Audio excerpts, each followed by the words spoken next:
សូមស្វាគមន៍មកកាន់ការរៀនភាសាអង់គ្លេស Reading Power Builder គឺជាការអានឲ្យយល់ហើយមេរៀនទាំងអស់នេះជួយឲ្យអ្នកអានភាសាអង់គ្លេសងាយយល់គ្រប់អត្ថបទក្នុងនោះដែរមាន100មេរៀនដើម្បីហ្វឹកហាត់ទី1ចូលមើលរូបភាពឲ្យយល់មុននឹងអានមេរៀនទី2ចូលអានអត្ថបទឲ្យយល់ហើយចាំ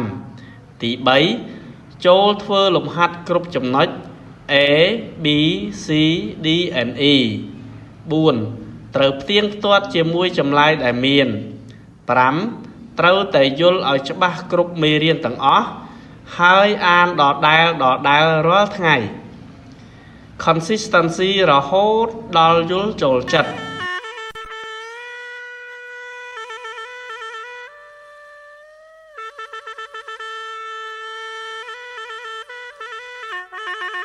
Chuck. Once there was a pig. His name was Chuck. He lived on a farm. Chuck was happy. He liked to eat and sleep. Best of all, he liked to go to school. Most pigs don't go to school, but Chuck did. Chuck couldn't read books or make pictures. But he could play with the children. That's why he liked school. មេរៀនទី3ស្ដីអំពីជ្រូកឈ្មោះឆាក់កាលពីព្រេងនាយមានជ្រូកមួយក្បាលឈ្មោះរបស់វាគឺឆាក់វារស់នៅក្នុងកសិដ្ឋានមួយហើយឆាក់មានសេចក្តីរីករាយណាស់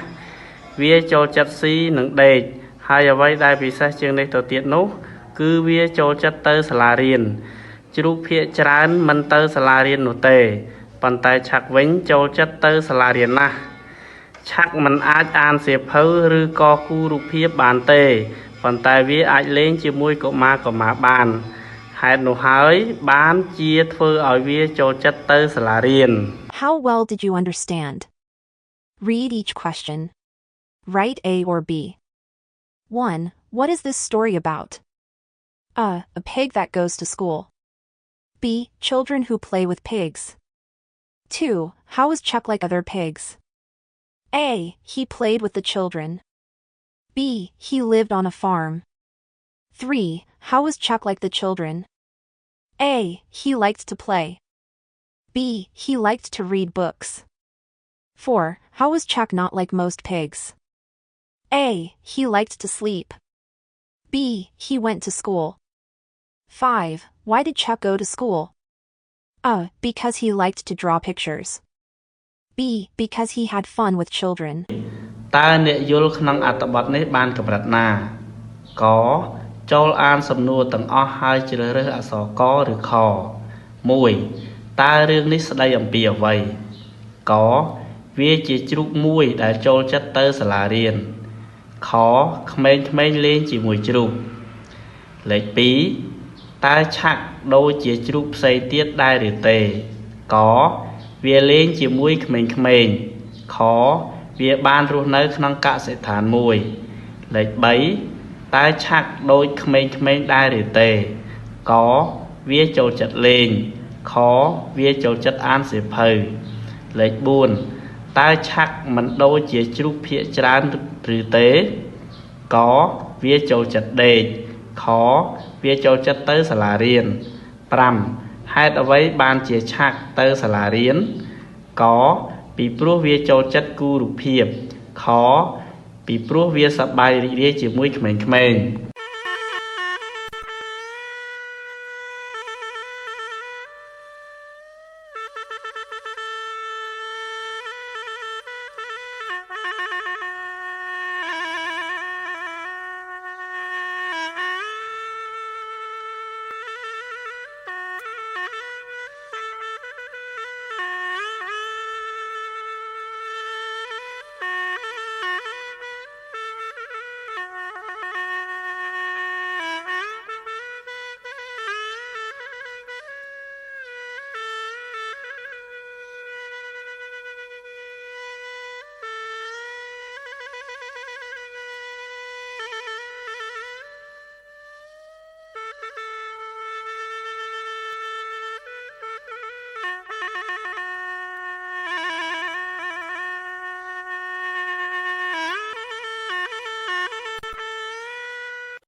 សូមអរគុណសម្រាប់ការមើលពីដើមរហូតដល់ចប់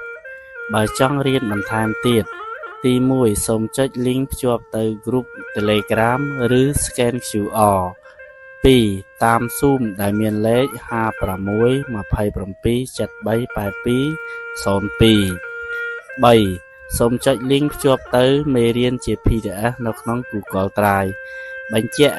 ដំណរដែលមានទាំងអស់នេះមាននៅខាងក្រោមវីដេអូទាំងអស់សូមអរគុណ